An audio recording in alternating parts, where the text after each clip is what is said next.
ಧರ್ಮಸ್ಥಳದಲ್ಲಿ ಪತ್ರಕರ್ತರ ಮೇಲೆ ಹಲ್ಲೆ ನಡೆಸಿ ದೌರ್ಜನ್ಯ ಮಾಡಿರುವುದನ್ನು ಎಸ್ಡಿಪಿಐ ಉಗ್ರವಾಗಿ ಖಂಡಿಸುತ್ತದೆ ಎಂದು ಎಸ್ಡಿಪಿಐ ರಾಜ್ಯಾಧ್ಯಕ್ಷ ಅಬ್ದುಲ್ ಮಜೀದ್ ಬೇಸರ ವ್ಯಕ್ತಪಡಿಸಿದರು. ನಗರದ ಎಸ್ಡಿಪಿಐ ಜಿಲ್ಲಾ ಕಚೇರಿಯಲ್ಲಿ ಸುದ್ದಿಗೋಷ್ಠಿಯಲ್ಲಿ ಮಾತನಾಡಿದ ಅವರು, ಪ್ರಜಾಪ್ರಭುತ್ವದಲ್ಲಿ 4ನೇ ಅಂಗ ಪತ್ರಿಕಾರಂಗವಾಗಿದೆ. ಸಮಾಜದ ಹಾಗುಹೋಗುಗಳು, ತಪ್ಪುಗಳನ್ನು ಮಾಧ್ಯಮದವರು ಜನರ ಮುಂದೆ ಇಟ್ಟು ಅದನ್ನು ಸರಿಪಡಿಸುವಂತಹ ಕೆಲಸವನ್ನು ಮಾಡುತ್ತಾರೆ. ಆದರೆ ವರದಿ ಮಾಡಲು ಹೋಗಿದ್ದ ಪತ್ರಕರ್ತರ ಮೇಲೆ ಹಲ್ಲೆ ಮಾಡಿರುವುದು ಖಂಡನೀಯ. ವರದಿಯನ್ನು ತಡೆಯುವ ಉದ್ದೇಶ ಏನಿತ್ತು? ಇದರ ಹಿಂದೆ ಯಾರಿದ್ದಾರೆ ಎಂಬುದು ತನಿಖೆಯಾಗಬೇಕೆಂದು ಆಗ್ರಹಿಸಿದರು. ಧರ್ಮಸ್ಥಳದಲ್ಲಿ ಎಸ್ಐಟಿ ತನಿಖೆ ಪಾರದರ್ಶಕವಾಗಿ ನಡೆಯುತ್ತಿದ್ದು, ತನಿಖೆಯ ದಿಕ್ಕು ತಪ್ಪಿಸಲು ಗಲಭೆ ಸೃಷ್ಟಿಸುತ್ತಿದ್ದಾರೆ ಎಂದು ಆರೋಪಿಸಿದರು. ಗಲಭೆ ಮೂಲಕ ಒತ್ತಡ ತರುವ ಕೆಲಸ ಮಾಡಲಾಗುತ್ತಿದೆ. ಗುಪ್ತಚರ ವ್ಯವಸ್ಥೆ ಸಂಪೂರ್ಣ ವಿಫಲವಾಗಿದೆ. ಪೊಲೀಸರು ಸರಿಯಾಗಿ ಕರ್ತವ್ಯ ನಿರ್ವಹಿಸಿಲ್ಲ. ಈ ಸಂಬಂಧ ಉನ್ನತ ಮಟ್ಟದ ತನಿಖೆಯಾಗಬೇಕು. ಈ ಘಟನೆ ಹಿಂದಿರುವವರನ್ನು ಬಂಧಿಸಬೇಕೆಂದು ಆಗ್ರಹಿಸಿದರು.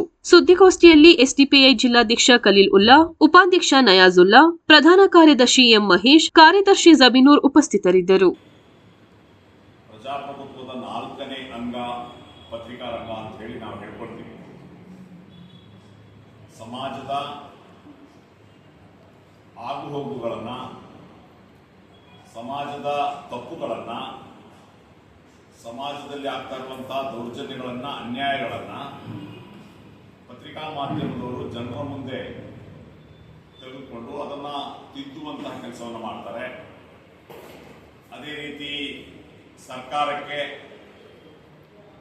ರಾಜಕೀಯ ಪಕ್ಷಗಳಿಗೆ, ಅಧಿಕಾರಿಗಳಿಗೆ ಒಂದು ಎಚ್ಚರಿಕೆ ಕೊಡಿಸುವನ್ನ ಮಾಡ್ತಾರೆ. ಪ್ರಜಾತಂತ್ರ ವ್ಯವಸ್ಥೆಯಲ್ಲಿ ವಾಚ್ ಡಾಗ್ ಅಂತ ಹೇಳ್ತಾರೆ. ಯಾವತ್ತೂ ಒಂದು ಅದನ್ನ ನೋಡಿ ಸಮಾಜದ ಓರೆಕೋರೆಗಳನ್ನು ತಿದ್ದುವಂತ ಕೆಲಸ. ಈ ರೀತಿ ಒಂದು ಸುದ್ದಿಯನ್ನ ಮಾಡಲಿಕ್ಕೆ ಹೋದಂತಹ ಸಂದರ್ಭದಲ್ಲಿ ಏಕಾಏಕಿ ಏನು ಗೂಂಡಾಗಳನ್ನ ಬಿಟ್ಟು ಹಲ್ಲೆ ನಡೆಸಿರುವಂಥದ್ದು ಅತ್ಯಂತ ಖಂಡನೀಯ. ಏನು ಆ ಪತ್ರಕರ್ತರು ಅಲ್ಲಿ ವರದಿ ಮಾಡಿ ಹೋಗಿರ್ತಾರೆ. ನೀವು ಆ ವರದಿ ಮಾಡುವುದನ್ನ ತಡೆಯುವ ದುರುದ್ದೇಶ ಏನಿದೆ? ಯಾರಿದ್ರ ಹಿಂದೆ ಇದ್ದಾರೆ ಅಂದ್ರೆ, ಇವತ್ತು ಧರ್ಮಸ್ಥಳದಲ್ಲಿ ನೂರಾರು ಹೆಣ್ಣು ಮಕ್ಕಳ ಬಲಾತ್ಕಾರ, ಅತ್ಯಾಚಾರ, ಅಸಹಜ ಸಾವು, ನೂರಾರು ಶವಗಳನ್ನು ಹೂತಿಟ್ಟ ಪ್ರಕರಣದಲ್ಲಿ ಒಬ್ಬರು ಪೌರ ಕಾರ್ಮಿಕರು ಬಂದು ಕೋರ್ಟ್ಗೆ ಮತ್ತು ಪೊಲೀಸ್ ಸ್ಟೇಷನ್ಗೆ ಕಂಪ್ಲೇಂಟ್ ಅನ್ನು ಕೊಟ್ಟು 164 ಸ್ಟೇಟ್ಮೆಂಟ್ ಅನ್ನು ಕೊಟ್ಟು ರಾಜ್ಯ ಸರ್ಕಾರ ಎಸ್ಐಟಿಯನ್ನು ನೇಮಿಸಿ ಎಸ್ಐಟಿ ತನಿಖೆ ನಡೀತಾ ಇದೆ.